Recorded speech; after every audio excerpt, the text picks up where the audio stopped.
Halo sahabat RFA, selamat datang kembali di podcast Lensa Kreatif, tempat di mana kita membahas dunia videografi dan industri kreatif dari balik layar. Bersama saya AR Afandi, kita akan ngobrol tentang peran yang seringkali nggak kelihatan di depan kamera, tapi vital banget di balik layar, yaitu penata cahaya atau lighting person.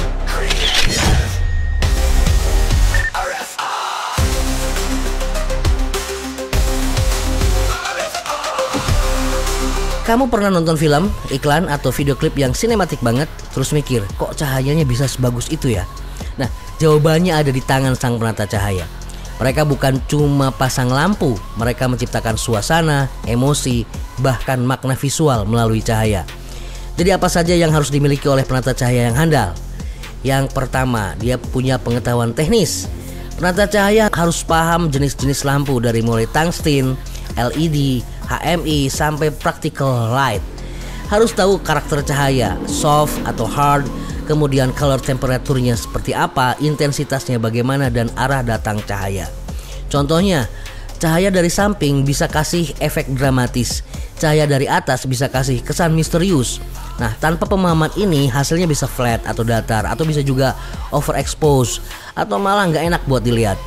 Kemudian yang kedua, penata kamera juga harus menguasai alat. Bukan cuma tahu nama alatnya saja, tapi juga cara pasangnya, sudut terbaiknya, hingga safety-nya. Karena lighting itu erat banget sama kabel, listrik, dan posisi alat berat.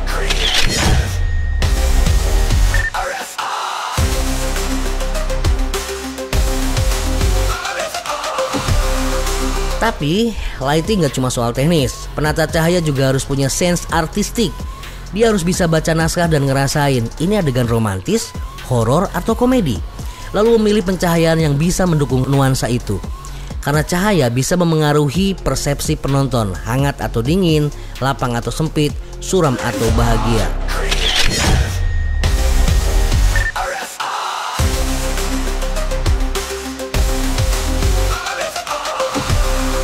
Sekarang kita bahas soft skill yang harus dimiliki oleh penata cahaya. Pertama, dia harus punya kemampuan berkomunikasi. Penata cahaya tentu harus bisa kerja bareng sama DOP, sutradara, bahkan art director. Dia harus paham visi visual yang ingin dicapai dan menerjemahkannya lewat cahaya.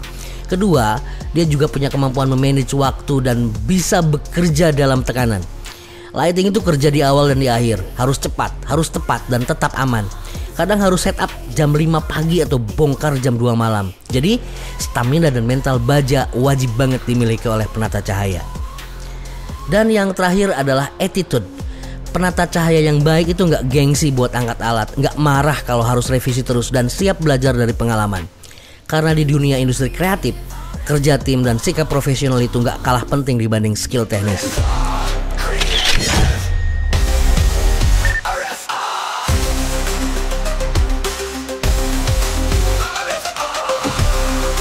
Jadi kalau kita simpulkan apa saja yang harus dimiliki penata cahaya, yang pertama dia menguasai ilmu teknis, yang kedua adalah dia menguasai alat dan teknologinya, kemudian yang ketiga adalah dia memiliki rasa seni, yang keempat adalah dia punya soft skill, dan yang terakhir adalah dia punya etos kerja yang bagus.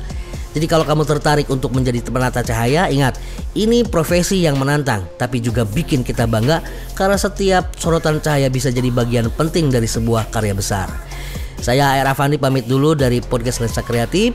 Jangan lupa subscribe RFA Corner dan share ke teman-teman kalian. Jika ada pertanyaan bisa kirim ke DM berikut ini. Sampai ketemu di episode berikutnya. Tetap kreatif, tetap menyala.